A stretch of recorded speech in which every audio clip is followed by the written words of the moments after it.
everybody. So the whole talk's going to be on the whiteboard. I'm going to say things too. If you can't see or hear something, yell at me. I probably won't be paying attention to you. So yeah.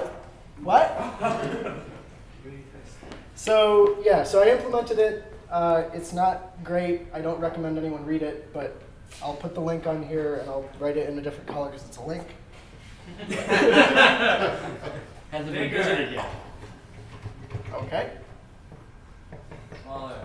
Does that say Bitbucket? Yep.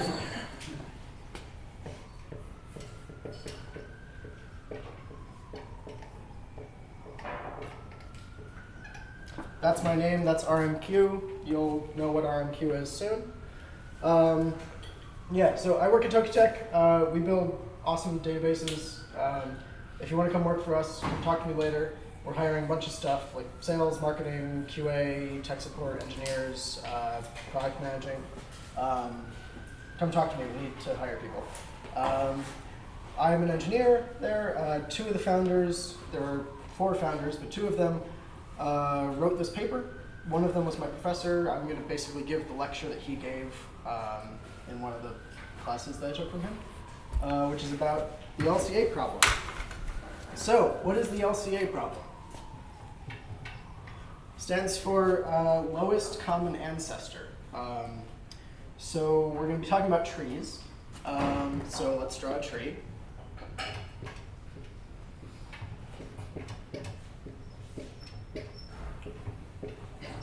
Okay, there's a tree. The lowest common ancestor problem is to pre-process a tree so that you can answer queries of the form, find me the lowest common ancestor for nodes U and V. Let's call this U, let's call this V. The lowest common ancestor for those 2 nodes is this one. So the problem we want to solve is pre-processing a tree in a certain amount of time. Call that F, so that we can answer queries of this form using that pre-processed data structure in a G amount of time. And I'll use this notation. I'm going to use big O notation. If you're not comfortable with that, raise your hand now, and I will do like 30 seconds on big O. 30 seconds on big O would be great. Okay. Big O notation is how we analyze algorithms. When you want to talk about how fast something runs, you talk about big O notation. The formalism comes from calculus, but basically what you need to know is if you have an input of size n, then the running time is going to be some function of n. So if you have an input that is 1, 2, 3, 4, 5, 6, 7, 8 nodes, your running time is going to be a function of the number 8. And we talk about big O of n to basically get rid of a bunch of complexity from describing this. So we talk about things that are order n, or linear time algorithms, which means you're going to process everything roughly once. Maybe you process everything twice, but you're not going to process everything a number of times equal to the size of the problem. We talk about things that are constant time, things that take 1, 2, 3, 4 operations, but it doesn't depend on the size of the problem. We talk about things that are log n, which means you're usually doing some kind of binary search. We talk about things that are quadratic, or n squared, which means maybe for every node, we need to look at every other node. So we're going to do n things for this node, n things for this node, n things for this node, and so on. So we have n times n, and that's n squared. If you have any more problems with the other big O things that I write down later, shout out again, and we'll go over it. So just, excuse me, so in the top there, the Fn, G of n, the n is the number of nodes in the tree? Yes. Okay. So n here is the input size. The number of nodes in the tree is n. I'm going to talk about pre-processing in f of n time and answering queries in g of n time. And so you can imagine, if you do no pre-processing, this is order 1, this is constant time. And then this will be, if you're just given the tree up front every time, how fast can you answer the query? So why do we care about lowest common ancestor? Anyone want to venture a guess? Cool. Developers, version control, GIS, compression, network routing. Lots of reasons you might want to know what the lowest common ancestor of two nodes is. Just real quick, like for compilers, if each node is a basic block, maybe you have some variable that's used here and it's used here. You want to see like how far up in the tree of basic blocks do I have to lift this in order to make it constant and yada yada. So that's cool. This is a very old problem. It was first posed in 1973. It was solved optimally in 1984, and then this paper was written in 2000. This actual algorithm was written in 93, but it was really complicated. The 2000 paper is really cool. It's really easy to read. Hopefully most of you didn't read it because it's more fun if you don't know what's coming. But the paper in 2000 was written by my professor and his friend who founded our company. They won some fancy award for it. It's been cited like a ton of times, and it's really cool. So I'm going to talk about it. Are there any assumptions made about the maximum number of children or the extent to which the tree is balanced? Nope. It's just a tree. It's Just purely a tree in the graph theory sense. So there's no cycles, and you have to identify a root, but there's no other restrictions. This could go on down here as much as you want. There's no balancing anything. A node can only have one parent. What is that? A node can only have one parent. Yes. Yeah, so no cycles restricts that. Well, no, it doesn't. So that was actually part of my question, which Okay. is LCA is defined across a DAG classically, so is this algorithm only applicable to a tree, or is it applicable? So what I'm going to describe only works for a tree. You can extend it to a DAG. The authors did in a later paper that I'm not going to talk about. So, yeah. Anyway, so formally the LCA problem is pick two nodes, find the node farthest from the root that is a parent of both nodes. And so we're going to pre-process a tree to do that. So let's stop talking about LCA and let's talk about a different problem. God, this thing is rocky.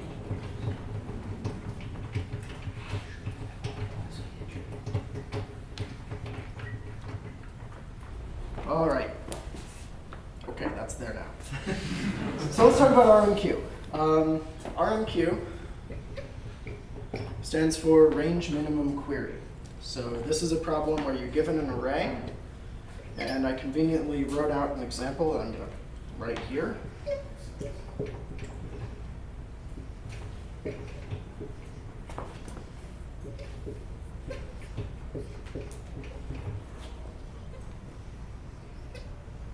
So we have an array. It's got integer elements. Now, the range minimum query problem is to, again, pre-process this array so that you can answer questions of the form, given two indexes, I and j, find me the element in between them that is the smallest. So in a range, we're going to find the minimum element for the query, range minimum query. And we write this, well, don't worry about that. They put a subscript on it, but we don't need to write that. Anyway, this is a different problem. You can pre-process an array in time f of n, where n is the number of elements in the array. And you can answer a query in time g of n. That should be familiar. So, why am I talking about this? This is about the LCA problem. It turns out we can take an LCA problem and turn it into a range minimum query problem. This is a really cool technique called reduction. If you haven't seen this before, good, because it's awesome and you should learn about it. So, how do we do this? The way we're going to do this is by constructing what's called an Euler Tor, which is kind of like a depth first search. So given a tree, oh man, let's do it. Okay, cool. I think I had the same tree before. So this is your tree. I'm going to label these nodes just so we can talk about them.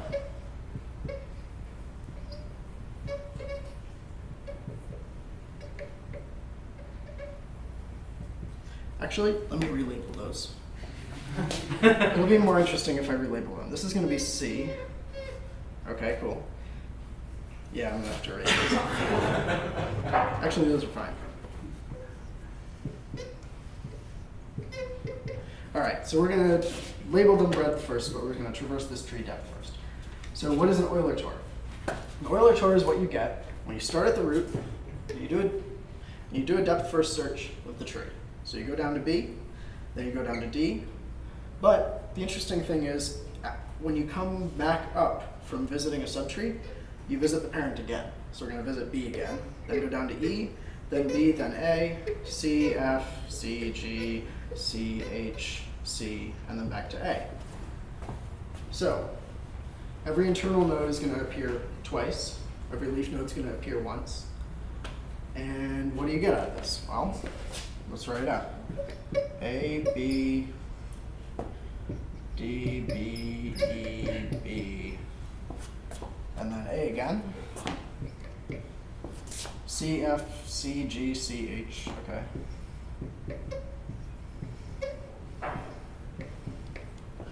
And then C and A again. Okay, so I made an array out of my tree. I guess I could do RMQ on it. So what we're going to do here is, now that we've got this Euler tour, we're going to take our two query nodes. Let's say we're trying to solve LCA of B and F. So we're going to find B and F in the Euler tour. Let's say we pick this one and this one. Well, we want to do LCA on that, but let's pretend we can't compare letters, because they're letters, they're not numbers. So what should we do here? Turn letters into numbers? Sure, how?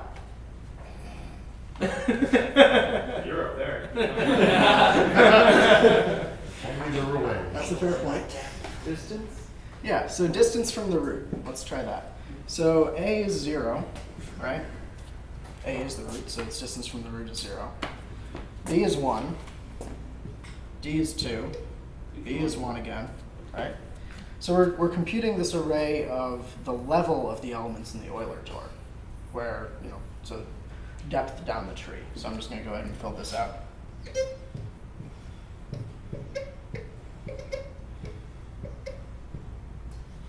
Okay. So now I've turned these into numbers so I can compare them, which means I can do RMQ on them. So, okay, well, the range minimum query of this range is 0, which corresponds to A. That's the root. If this was my actual query, well, that's the right answer. Okay, cool. Go ahead. Does that work for any selection of B and F? Yes. Why? Because of the Euler tour, I assume. Yes. Does anyone else want to explain in more detail, or even you, in more detail, why the Euler tour does this? Because the order, I can't prove it, but I can say intuitively, because it's kind of like shrink wrapped, so you can't go any higher up in between the common ancestor will always be higher up in the shrink wrapping of that shape. It'll always be between the two nodes because you're going in order by depth. Right. So there's two parts to this proof. So one part is the node that actually is the lowest common ancestor will always appear between any two appearances of your query nodes in the Euler tour. Note that B appears twice, but whichever one I pick, A is between B and F. And the reason for that is, well,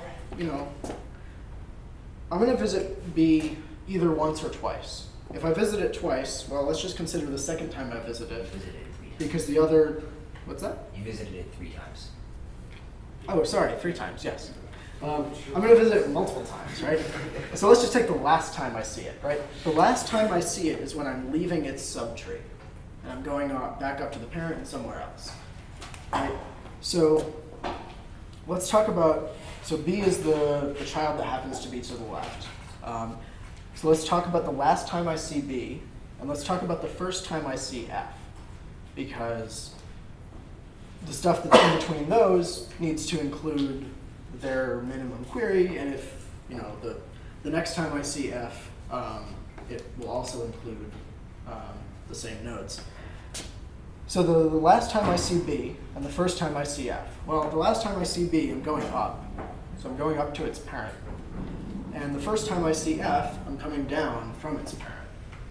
So if they share an ancestor, because of the way the Euler tree is constructed, I have to visit all of their ancestors somewhere in between the last time I see b and the first time I see f. Is that cool with everyone? This means that you have to structure your query and that you go in the same, ask in the same order as the Euler tree is constructed. You have to start on the left side, per se, of the tree. So let's pretend that you know which order they are in, and you can flip them if one's to the left and the other one's to the right. You can do this by just, you know, in order and time, you do an in-order traversal of the nodes, you calculate their indexes, and then if one index is higher than the other, you flip them. So, yes. Yeah, you can figure out which one's which. So, what's the other part of the proof? Right. You can't visit anything higher than their lowest common ancestor any time between any visit of those two nodes. Because if you did, then RMQ would give you that node and not the actual lowest common ancestor. So the reason for that is, well, it's pretty much the same thing. If they share some ancestor, you can't go and visit any higher ancestors until you've visited that ancestor's entire subtree. So you have to touch both of your query nodes as many times as you're ever going to touch them before you ever see anything above that node. That was quick. Is everyone cool with that? All right, I'm seeing a lot of nodding. Okay, so what's next? Well, that's pretty much it. At least for reducing LCA to RMQ. So that's called a reduction, when you take one problem and turn it into an instance of the other one. The only tricky parts are, well, we've got to figure out how fast we can do this. Because if we're going to use RMQ to solve LCA, we better be able to turn an LCA problem into an RMQ problem and back fast enough. So, Excuse me. So is the transformation from LCA to RMQ, that's the preprocessing? yes, that's the preprocessing. So then the query is, you're given two nodes. You find, you know, any two instances of those nodes. You may as well take the first time they appear, which you can calculate as you're doing the Euler chart. You take any two instances of those nodes, you do an RMQ query, and then that gives you the node you wanted. So then A is the answer to the LCA problem. So,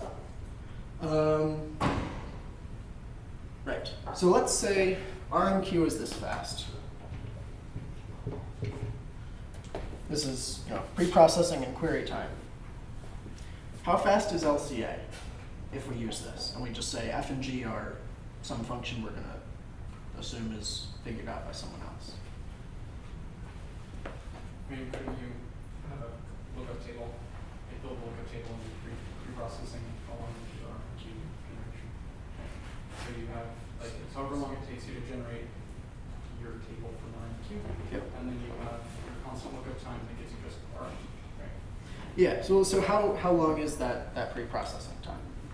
Well, you have to hit every node at least once, so it's at least O of n. Yep. And then every node will be hit n+1 times, where n is the number of children for that node. So it would be number of nodes plus number of edges. Yeah. Those might be right.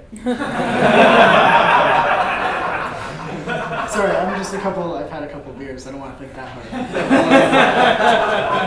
hard. So the trick with the Euler tree is you're going to traverse every edge exactly twice. And that makes this easy to figure out. So how many nodes are there? Well, there's n nodes. How many edges are there in a tree of n nodes? There's n-1, right? So you're going to hit every edge twice.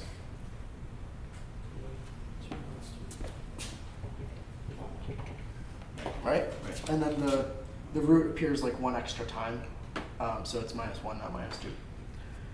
Anyway, so it takes, so the Euler Tor is basically of length 2n minus 1. It takes that much time to get that.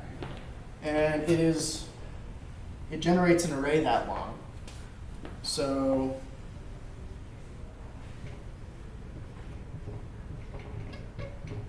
right? Pre-processing is create the array. Maybe this has some extra constants, but it's that. So it's create the array and then do RMQ pre-processing on it. And then to answer the query, as you rightly pointed out, it's all constant work to turn it into an RMQ problem and then to get the answer back out. So it's order 1 constant time plus whatever RMQ takes. Cool. And then this, of course, is just order n. But that's the time for the first query, or rather, you only have to do the setup of the array once. So if Yeah. you do multiple queries, then the cost is only the cost of the query. That's why. So my cost notation is here? double. Yeah, so my notation here is this Oh. kind of looks like a dot product, sort of, inner product. The first element is pre-processing. The second element is each additional query. That's what we're going for. And there's also, you could also put space in here, but for everything I'm going to say, space is the same as pre-processing. We'll just get that out of the way. Anyway, so that's that. All we have left to do is solve RMQ. Okay. Someone shout out how we could do that. How could we pre-process an array to answer RMQ? What's that? And then we just all collapse in the Yeah. Really, really stupid easy. Like, someone said brute force. That's the answer. I know we did. So, how do you pre-process a problem that has a finite input? Check all pairs. Check all pairs, yes. So we're going to pre-process this whole thing, every possible query, and build a big table. While I'm erasing this, someone say how long that takes. N squared. I Really? think you can do it in order. You can do it in order and you can do it, yeah. Well, if you got all pairs of n elements, that's going to be n squared elements. I don't think you can generate order n squared elements in order n time. Well, that would be But impressive. we'll get there. But so the simplest way to generate all pairs of answers, how long does that take? What was the question? So if we're just going to generate all possible pairs of indexes for the RMQ problem, and we want to just compute all the answers up front and store them in a table, how fast can you do that? N squared. Yep. N squared. It turns out if you ask a freshman to do this, they'll tell you n cubed if they know what they're talking about. But once you learn dynamic programming, you can do it in n squared. Right. So, I've got a big array, right? I've got this array. I'm going to generate a table from this array.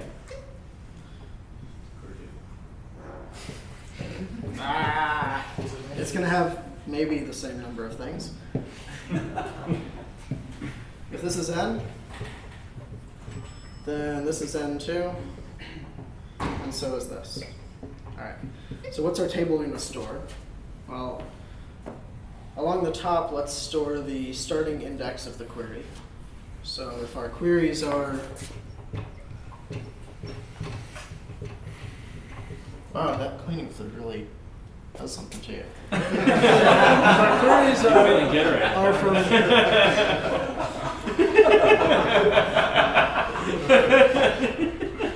if our queries are from I to j inclusive, so if this is I and these are indexes, so I and j, then our range is this, and our answer can be any of these elements. So along the top, we're going to put I.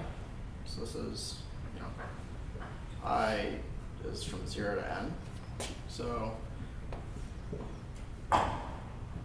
right? And down this side, we're going to put j plus 1 minus I. Basically the length of the array that we're looking at. So, I think it's plus 1, if you want to be strict about the stuff. Anyway, so L is going to be here. So this is the length of the array. Let's actually just call it j minus I, because these are inclusive. So a 0 here means that it's just from I to I. Okay, so in this cell, we're going to put the answer to the RMQ that starts at 0 and goes to 0. Well, let's actually put some numbers in here. I had a smaller example, so I'm going to do that example over here.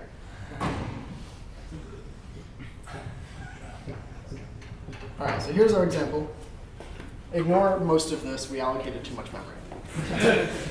So here, well, what's the smallest number between position 0 and position 0? 3. Great. Except in here, we're going to put the index of the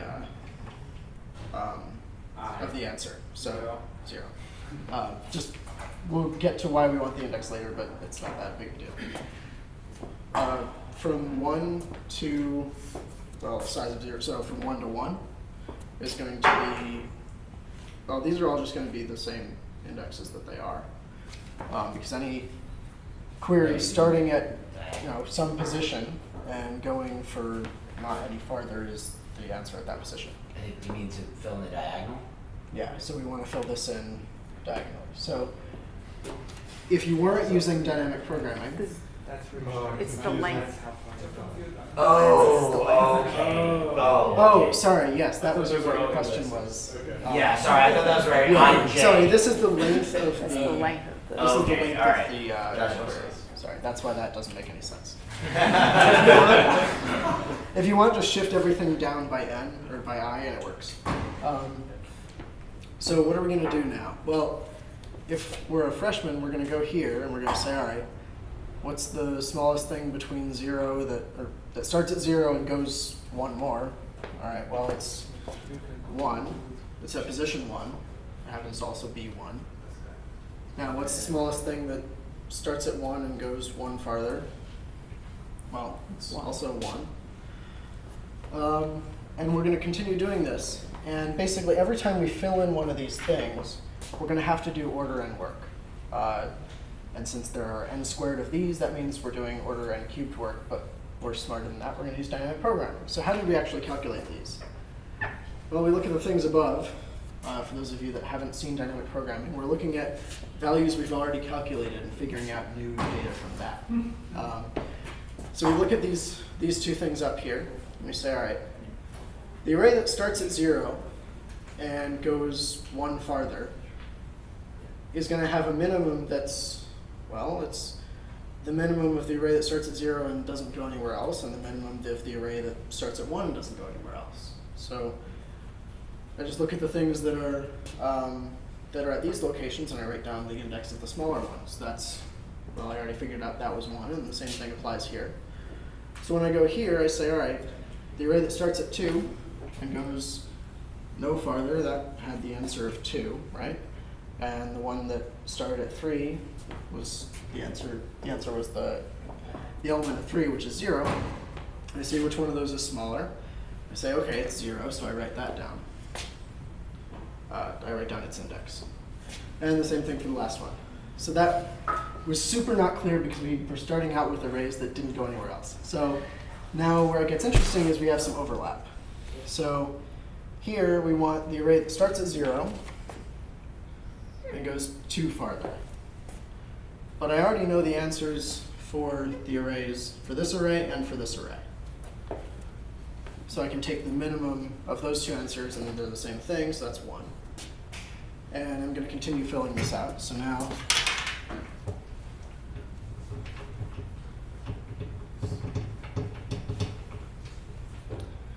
my query is this. I want to fill in this box. But I already know these 2. this one's minimum element is 1. This one's minimum element is 0. 0 is less than 1, so I want this one, which is at position 3. So I'm going to write down 3. And that's kind of the first interesting data point of dynamic programming in this particular example. And I continue filling this out, and I actually end up with this. And now I've basically filled out every possible query I can throw at this array. And so now to answer the query, it's pretty easy. I just go and look up the element that I wanted. So I went slow through that because I don't know if everyone's seen dynamic programming. If you haven't, please let me know if anything wasn't clear. Cool. Very useful technique. Anyway, right. So now I've got this thing. So how fast is it? Well, I had to fill out, n times n over 2 things, which is 1/2 n squared. So that's order n squared. But then my queries are just, I subtract I from j, and then I look up some element in a matrix. That's constant time. So that's naive. RMQ. So we did it. It's order n squared pre-processing and order 1 query time. You all go home, right? What's that? I said there will be some simplification concept. Well, I wouldn't have written naive if there wasn't. So, what else can we do? What can we do that's less expensive than this? You have structure you're not taking advantage of, but I'm not saying how to take advantage of it off the top of my head. Okay. Yeah.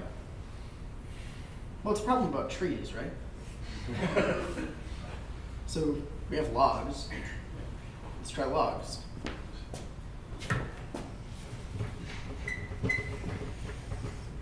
Let's get rid of some of this. Also, let's get rid of this extra crap we allocated into views.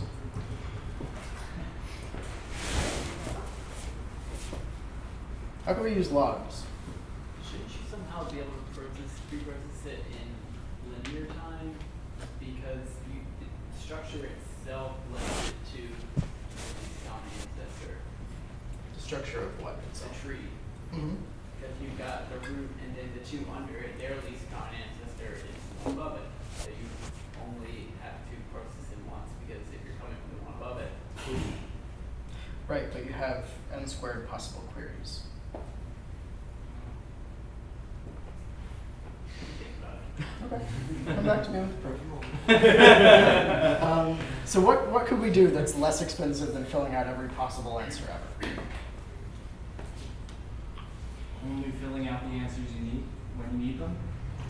Right. Okay. So you could have sort of something like order 1 pre-process or 0 pre-processing, and then some amortized crap here. Maybe. Yeah.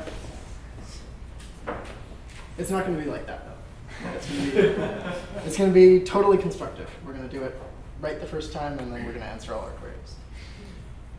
All right. Go. When you wrote out the translation, there were many ways that you could get the same answer, like the BNF appeared in multiple locations. Let's just so right now I'm just trying to solve RMQ. I'm wondering if you could do something where, like, for each element, you keep track of the element to its left that is smaller than it, if any, and the element to the right that's smaller than it, or maybe larger, something along those lines. Am I at least thinking it spot marked X, or? No. So the way this is constructed, it's sort of the overlaps are just of size 1, but presumably you could be more clever with the way it's overlapping, but I don't know how to Yeah, do that. you could do that. He's leading you guys in the right track. All right. Well, so one problem with this is we tried to write down every answer, right? Let's try to write down less than that because there are n squared questions and we can't do better than that. We have to write them all down. So we were trying to write down every, what was it? Every answer that starts at every possible index and is of any possible length. Well, I told you about logs, so let's just try only lengths that are powers of 2. So what do we do here? Don't know why I keep throwing this. All right.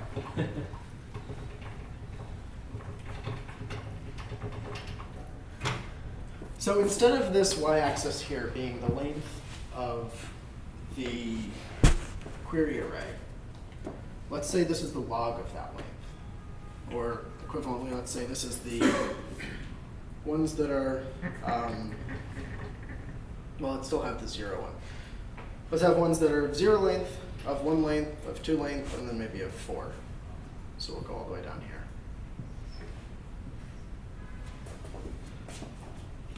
Or if you want to keep this as 3, you can do some logs and some subtraction that works. So okay, so what's the smallest thing for, getting tired of saying this, but arrays that start at 0 and are of length 1. Well, that's going to be a position 1 again. Actually, this one we already filled out. This is 1, 1, 3, and 3. For 2, actually I already filled that one out too. This is not a super interesting example, but we'll get there. Now for length 4.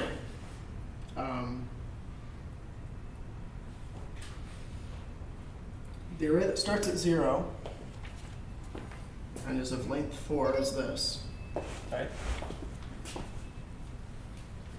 And we know the answer here, which is this one.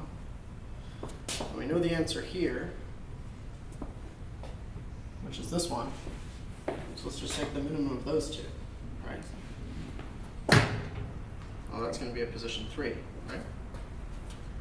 And the same thing for this one. But here, both of... sorry, you guys didn't check my math. That's 1. Sorry. So then the array that starts at 1 and is 4 long, it's going to be this array and this array. This one has an answer of index 1.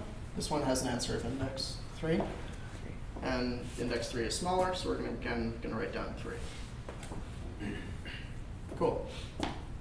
Well, now we're done, because if we go up to 8, we can't fit that query in our array, so we're done pre-processing. And if every time we go down a level, our pre-computing answer queries are getting twice as big, and they stop at the size of the problem. Well, how many levels do we have here? Someone shout it out. Log n, yes. Wait, I think, sorry. I got very confused somewhere here. So I was thinking about how you go about doing the pre-processing stuff, and it seemed like we didn't have enough space.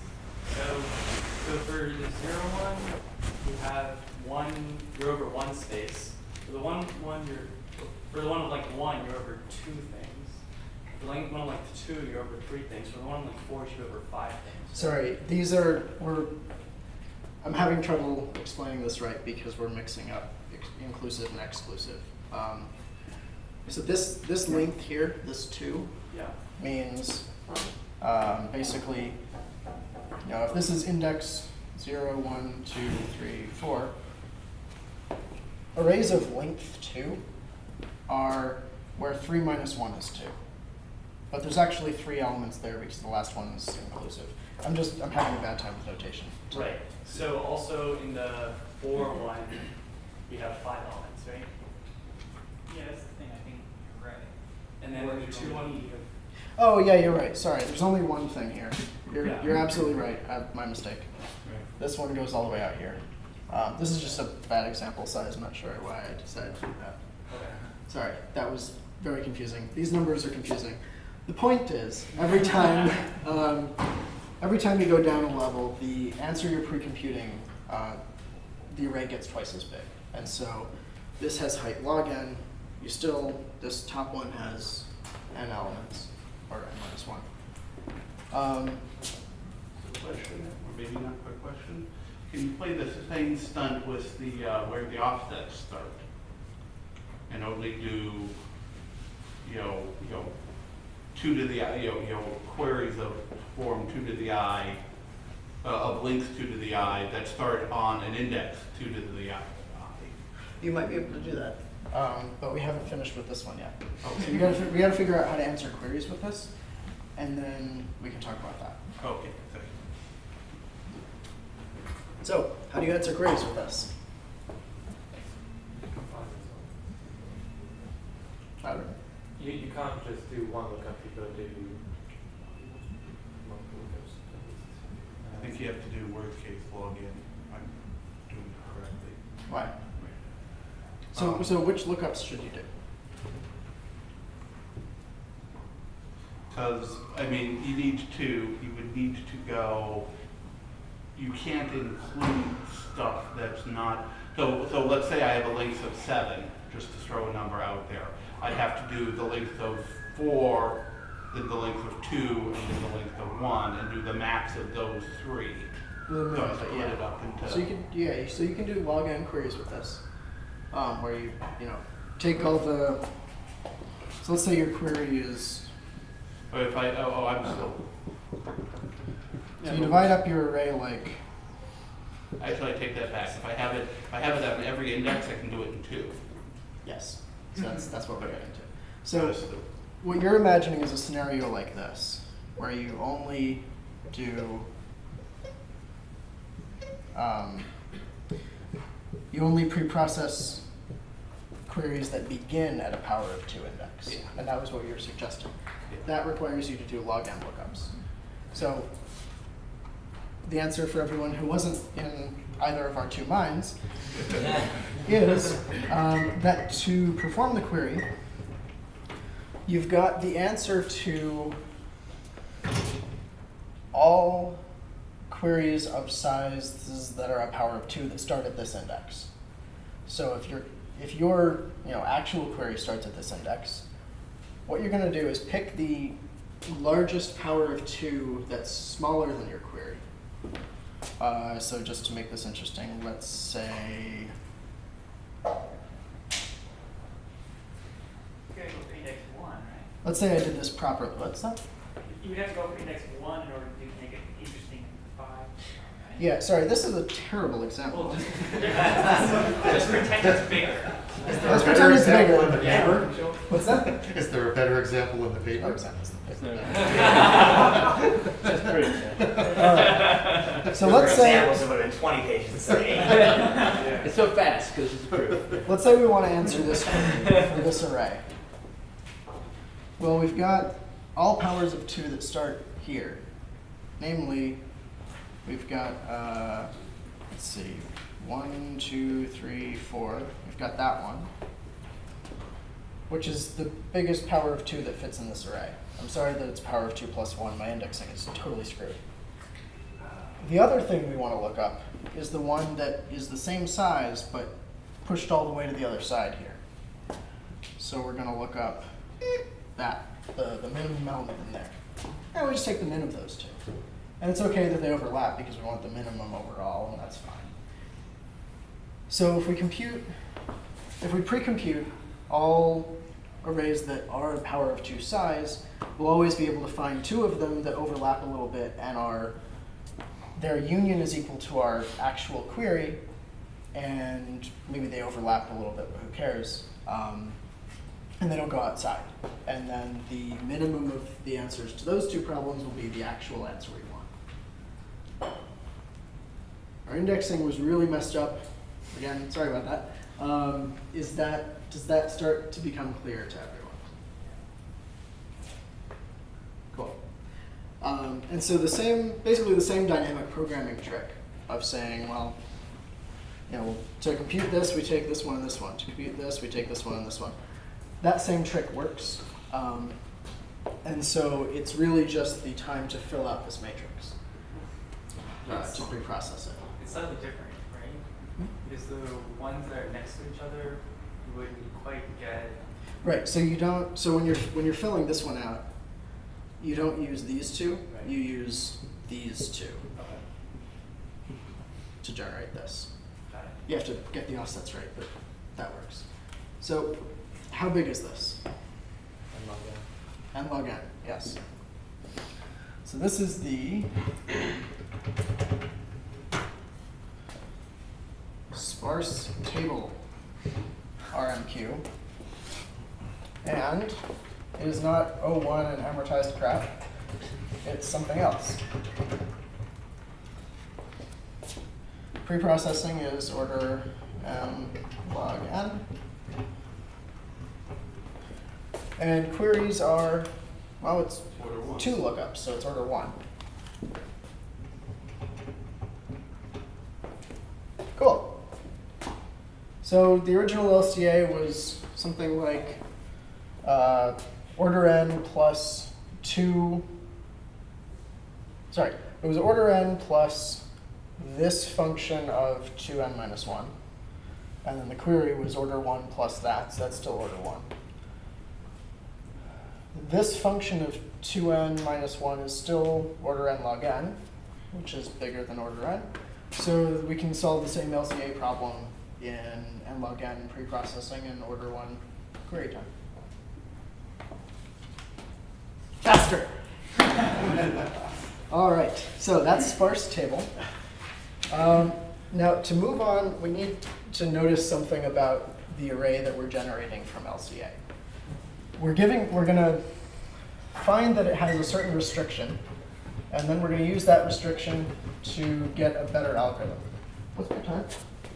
Let's see. 840. 8:40. Cool.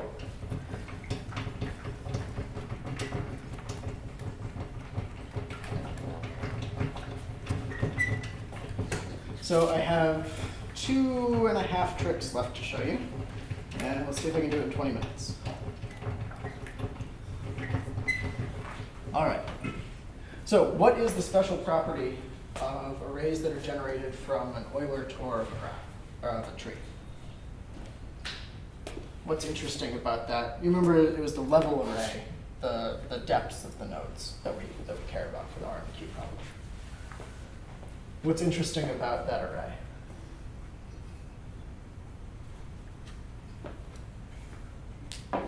There's obviously nothing interesting about that. Absolutely nothing interesting. Let's charge forward. All right. So, what's that? Oh, but that's not that's a property of the tree, not of the array. So let's charge forward anyway. So here's a cool trick. We have an n log n algorithm, right? We've got this array of size n, right? Cool. Let's chop it up. Specifically, we're going to chop it up into segments of size log n over 2. So this is log n over 2, this is log n over 2, this, and so on.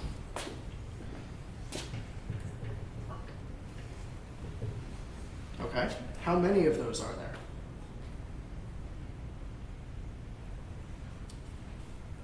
Log n over 2 over n. Try again. It's 2n over log n.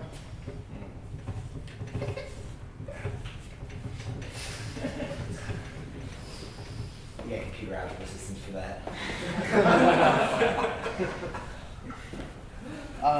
All right, so we've got those. All right. Let's plug that into that.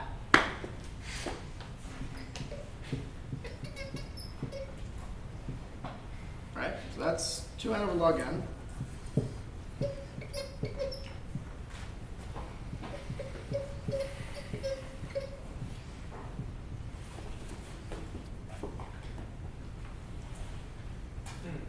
Sweet.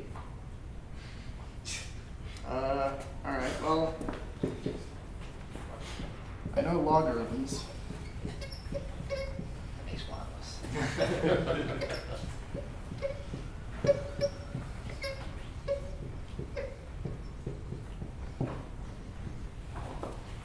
All right, so if I'm taking the log of a division, I can subtract them.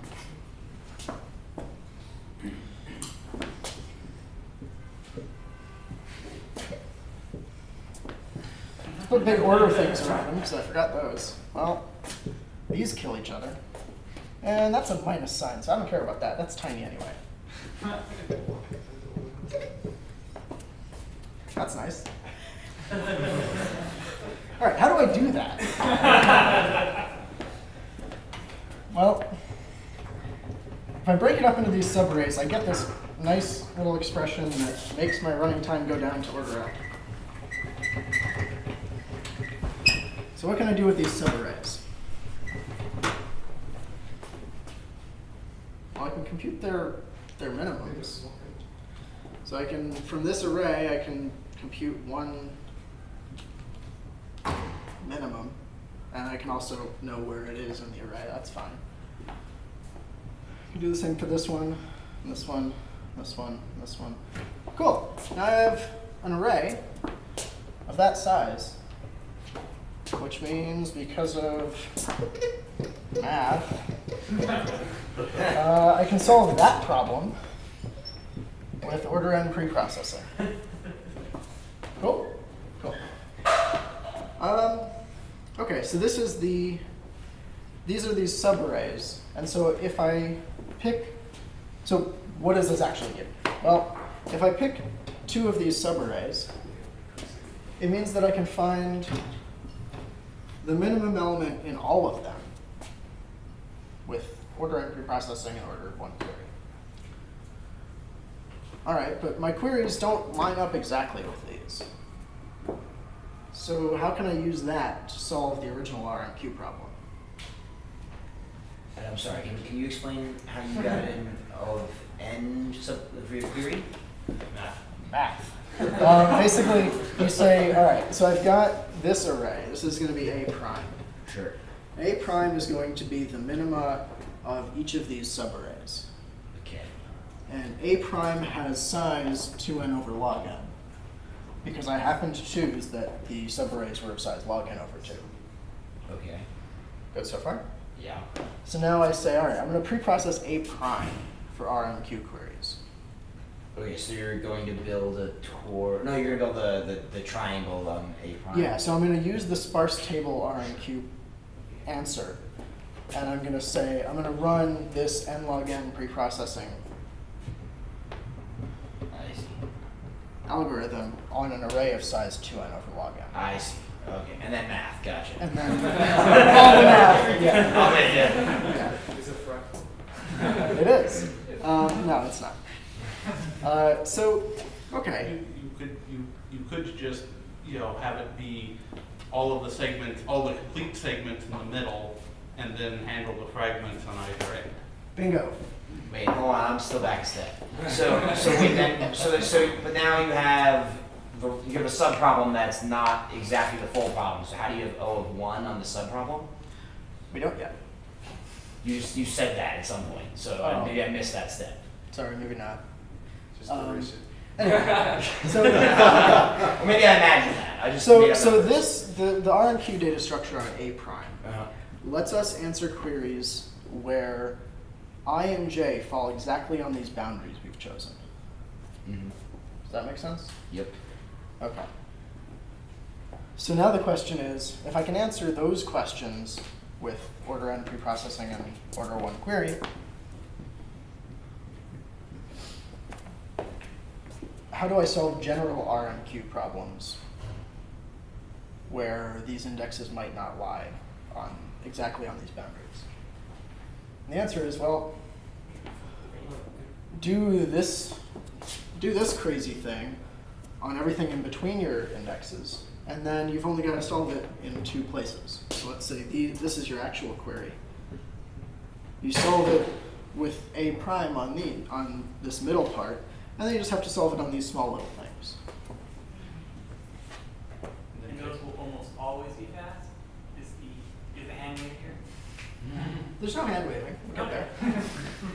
So now the question is, all right, well, how do I pre-process all of these little segments so that they can answer these little queries and do all the pre-processing for all of the segments in order n and so they can all be fast, right?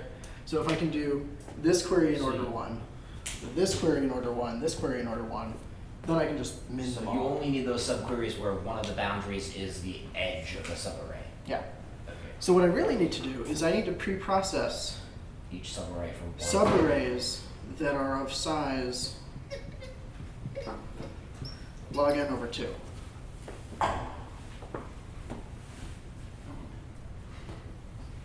Does it get weird when you have queries inside a subarray? Then you just use however we're going to answer this to answer that query. You do exactly what you have the full table, the full sparse table for that subarray.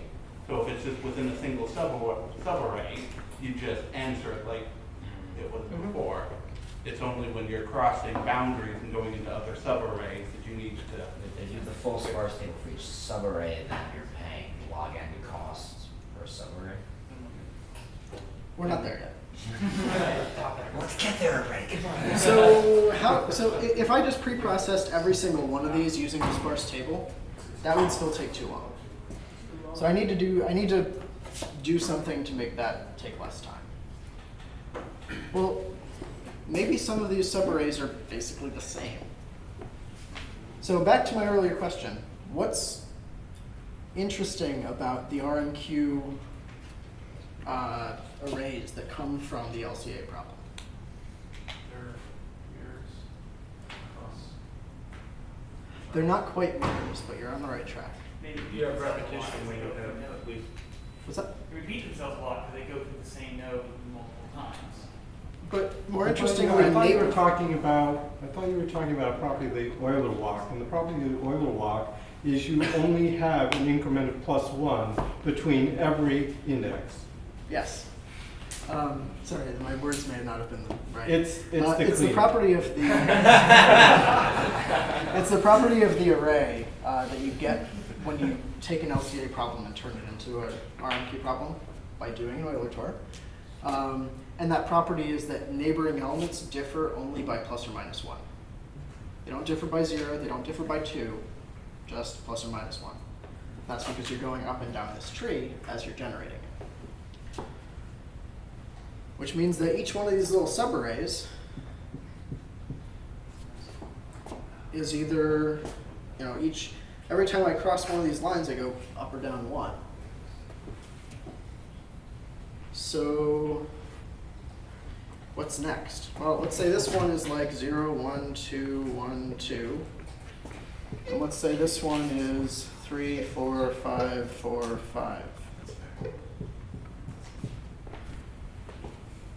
What's interesting about those? Okay, you know what position in the tree you are. What's that? You know what position, how deep in the tree you are. Yeah, It's the same pattern of. it's the same shape. So if you take this array and you normalize it by just saying, well, if I'm going to do an RMQ query on these two nodes, that's going to give me the same position within this array as an RMQ query on these two nodes because they go up and down in the same pattern. So they're structurally similar. And so really, you can normalize this and just subtract 3 all the way across, and you get this same array. So if you pre-process this array, then you come across this one and say, all right, I need to pre-process that. You say, oh, well, it's going to have the same structure as this, so I can just use the same already pre-processed structure here. So how many of these are there?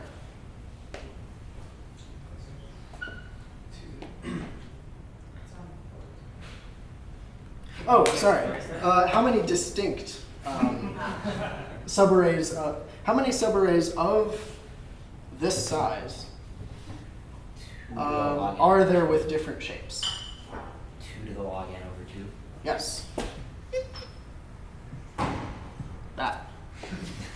Okay. What's that?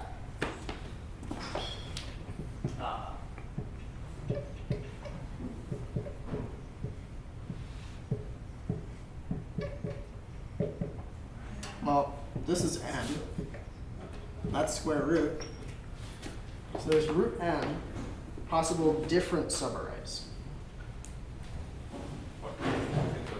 Got lost for a second. How did Oh, sorry. So each of that these, number? positions is either going to be basically plus or minus 1 different from the previous one. So you can think of these as bits. So 0 means go down, and a 1 means come up. And so you represent an array like this as a bit vector, and you get this many possible vectors of length log n over 2. You don't have to have. Was it? Those are your options. That's how many possible. How many possible ones? Yeah. So You there's, don't have to have. you don't necessarily have to have all of them, but there's basically root n possible ones. And so just to derive the exponent, if you encode each one as a bit, the exponent is, because that's the size of each subarray. So Mhm. just the number of bits. Basically. Yeah. Okay. So that's nice, but that doesn't really get us anywhere. How do we pre-process root n of these things in order n time? Wait a minute, that's not too hard, right? There's root n of any of these, and they're all of length log n over 2. We can do this with the naive one, right?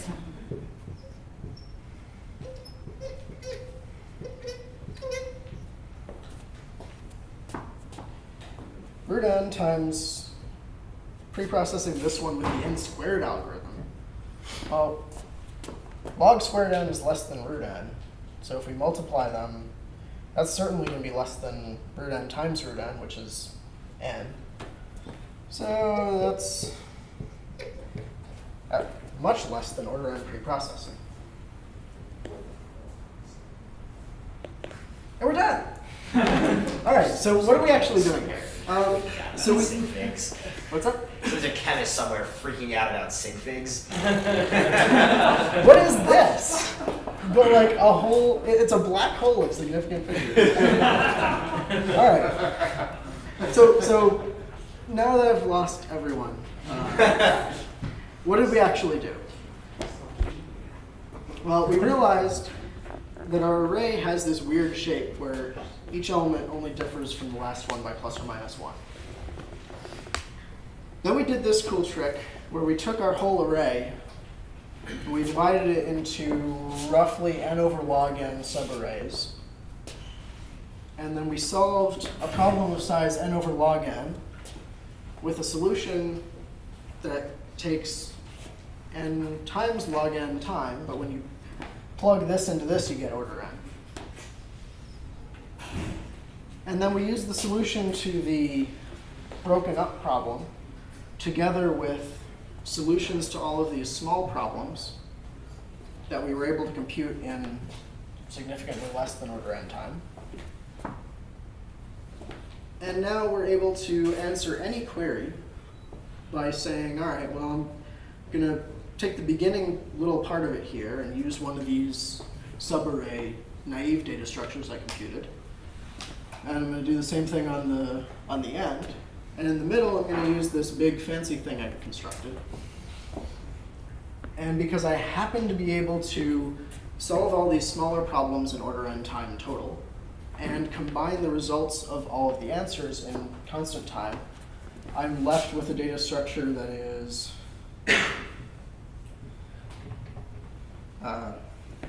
sorry, this is not.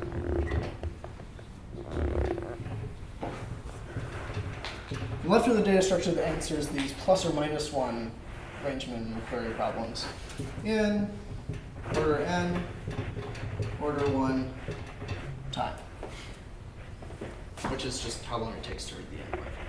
So that's cool. We can't go any farther, right? Because we have to read all the input, and that takes at least order n time, and we have to do something to give us an answer. So that's as good as we can get on RMQ. And our original LCA problem was, anyone remember it?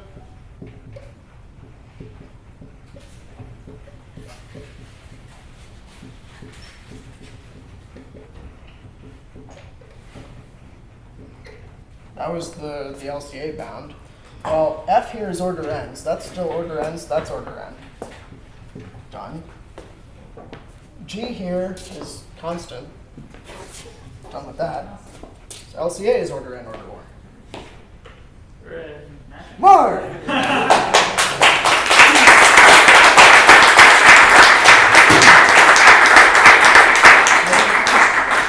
2 minutes. All right, 2 minutes. Let's go. Now let's solve general RMQ. Wait, we're not going to do an experimental analysis of the cache effects. Nope. I don't know what you mean by solve general RMQ. What did we just solve? So we solved plus or minus 1 RMQ. Oh. So we solved the constrained problem that we get from doing Euler-Tor over the train. If we have a general problem, RMQ, Where there could be any gap between individual cells, basically. right? We have this. That doesn't have that plus or minus 1 property, so we can't unify all those subarrays into the same naive data structure, so we're screwed.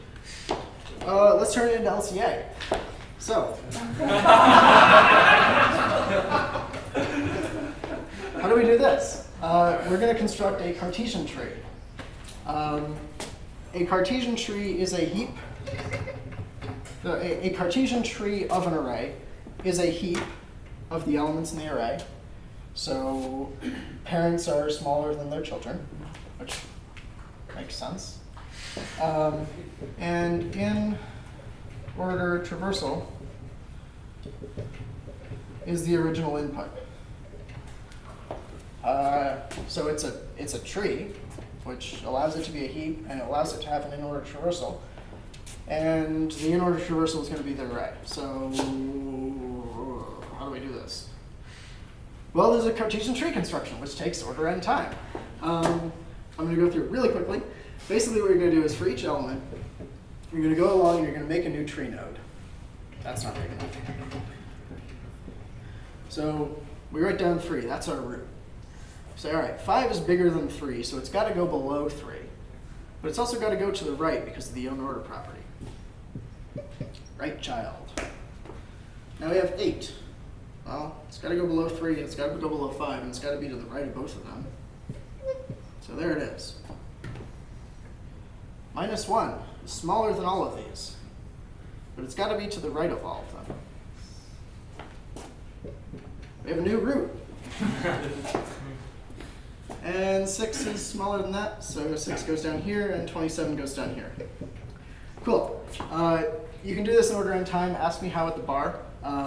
Basically, you're going to keep track of the rightmost element you just added.